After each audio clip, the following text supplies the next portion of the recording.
trialing a model pertaining to fixed fee for service, okay. Whereby our members will walk into the accredited and contracted facilities and access outpatient services. The same range of services we're accessing, only this time now will not be requiring anyone to choose their healthcare provider going forward. Okay.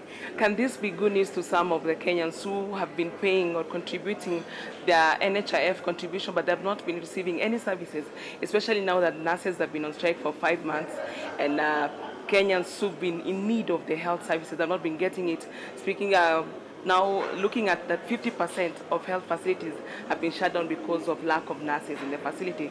What does this mean to them?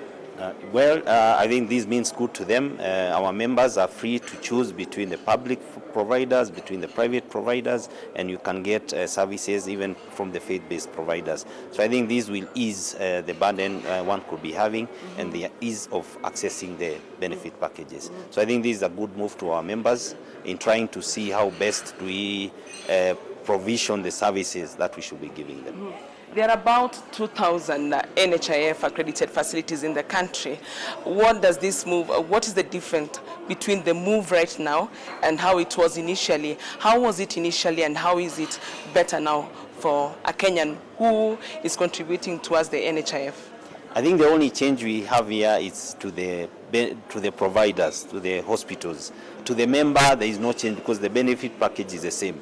But to the providers, we've changed what we call the provider payment model from a capitation model to a fixed fee for service model. So that is the only change. So our members should feel no change, only to know the accredited and contracted facilities which are available in our website. They can be viewed, and the member should be able to know where they should access the services. Yeah. Thank you very much, Mr. Mwangi.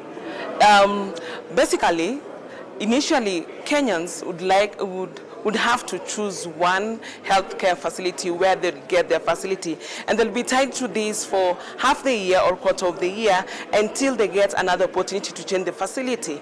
But what NHIF has made better for Kenyans now is that they do not have to stick to that one particular health facility to get the services they require. One can be in Kisumu but still get services in either private or a public facility, not tying themselves to that one particular one, for instance, that they had applied for while they're in Nairobi.